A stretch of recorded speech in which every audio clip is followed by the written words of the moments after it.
নমস্কার, শুভ সকাল সবাইকে। আজ আমি নিয়ে চলে এসেছি আর একটা রেসিপি। আজকের রেসিপি হচ্ছে চিকেন হান্ডি।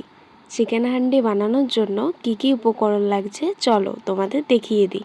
প্রথমে তো এখানে আমি চিকেনটাকে খুব ভালোভাবে ধুয়ে পরিষ্কার করে নিয়েছি। তারপর একে একে এখানে আমি সব কিছু দিয়ে দেবো।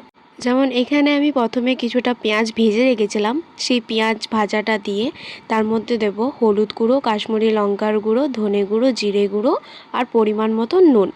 তারপর দেব কিছুটা টক দই দিয়ে আমি এভাবে মাখিয়ে নেব। মাখিয়ে নেওয়ার পর আমি দেব আদা রসুনের পেস্ট। আদা রসুনের পেস্টটা দিয়ে এইভাবে কিছুক্ষণ মাখিয়ে লাস্টে আমি ওপর থেকে সর্ষের তেল দিয়ে দেব। তারপর চিকেনটাকে ম্যারিনেট করে আমি রেখে দেব 1 ঘন্টার মতন। এবার এইদিকে একটা কড়াইয়ের মধ্যে গোটা গরম মশলা, গোটা জিরে আর মৌরি দিয়ে আমি 2 মিনিটের মতন এভাবে ভেজে নেব। ভেজে এটাকে গুঁড়ো করে নেব। এরপর আবার কড়াইয়ে সর্ষের তেল দিয়ে আমি এখানে পেঁয়াজটাকে লাল লাল করে ভেজে নেব।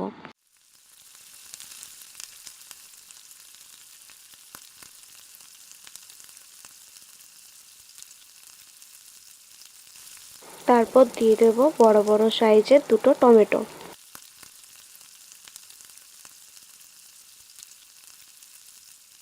এইদিকে পেঁয়াজটা আর টমেটোটা ভাজা হয়ে গেলে আমি এখানে তুলে নেব।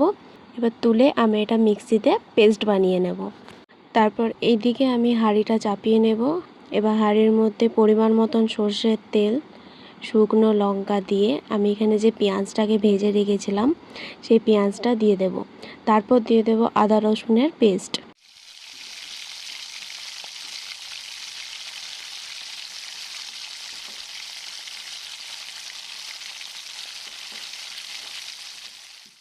তারপর এখানে দিয়ে দেব কিছুটা কাশ্মীরি লঙ্কার গুঁড়ো। দিয়ে মশলাটা আমি ততক্ষণ কষাবো যতক্ষণ না মশলাটার থেকে তেল ছেড়ে আসছে। মশলাটার থেকে তেল ছেড়ে এলে এখানে আমি দিয়ে দেবো পরিমাণ মতো নুন। তারপর আমি যে চিকেনটা ম্যারিনেট করে রেখেছিলাম সেই চিকেনটা এর মধ্যে দিয়ে দেব।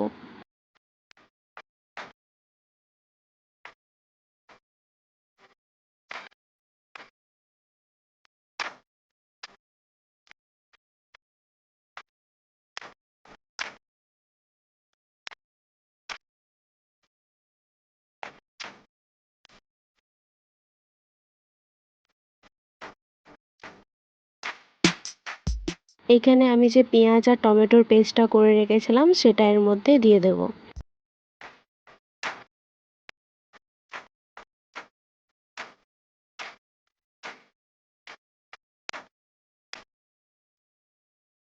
তারপর যে মশলাটা আমি এখানে ভেজে গুঁড়ো করে রেখেছিলাম সেটা 1 চামচের মতন আমি এভাবে ছড়িয়ে দেব উপর থেকে। তারপর দিয়ে দেব সামান্য কিছুটা রসুন। দিয়ে তারপর আমি এখানে চিকেনটাকে 10 মিনিটের মতন ঢাকা দিয়ে দেব।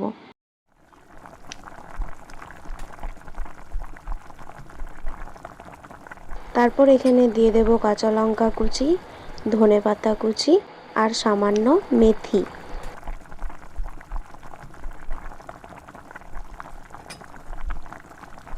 আর দেব 1 চামচের মতন গোলমরিচের গুঁড়ো। তারপর আর কিছুই না, এইদিকে রেডি চিকেন হান্ডি। তোমরাও বাড়িতে বানিয়ে ট্রাই করতে পারো এই চিকেন হান্ডি। আর আমার ভিডিওটি যদি তোমাদের ভালো লেগে থাকে তাহলে অবশ্যই একটি লাইক এবং সাবস্ক্রাইব করে দিও।